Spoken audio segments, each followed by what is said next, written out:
65+ տարիքի 50,073 թոշակառու հունվարի 29-ի դրությամբ ստացել է 4,3 միլիարդ դրամի առողջապահական ծառայություն պետական բյուջեի միջոցներով։ Այս մասին այսօր հայտարարեց Հայաստանի Հանրապետության վարչապետ Նիկոլ Փաշինյանը, ներկայացնելով հունվարի 1-ից ուժի մեջ մտած առողջության համընդհանուր ապահովագրությամբ արդեն այս պահին ունեցած տվյալները։ Civic-ը զրուցեց բուժառուներից մի քանիսի հետ, ովքեր արդեն իսկ վիրահատվել են առողջության համընդհանուր ապահովագրության միջոցով։ Գայանե Վարդանյանը կոնքազդրային հոդի վիրահատություն է տարել, ծառայության արժեքը 260,000 դրամ է եղել։ Մեծ զրույցում ասաց գոհ է օրենքից, անվճար վիրահատվել է, արդեն տանն է։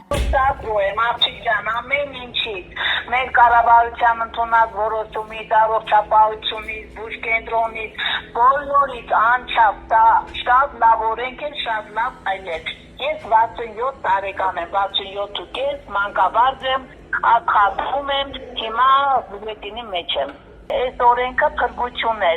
օնլայն տարբերակով ամեն ինչը լուծել ենք։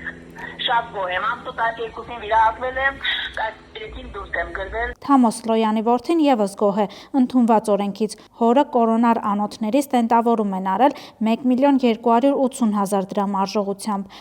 Սա լավ է, սա նորմալ է, խտաբանության հետ ընդհանրապես խնդիր չի լե, հիվանդանոցը շատ լավ սպասարկել է։ Սամվել Գևորգյանին եւս կոնքազդրային հոդի վիրահատություն են արել։ Օրենքը շատ լավն է, եթե միջև իրագործվի։ Շատ գոհ եմ։ Գնացել եմ, ձերի վիրահատել են ճամփորդել, տուն հիմա այդ բուլետինում եմ։ Դրանից ավել ինչ էր պետք ինձ։ Հավանիչ տեսանյութը եւ բաժանորդագրվիչ նորությունները բաց չթողնելու համար։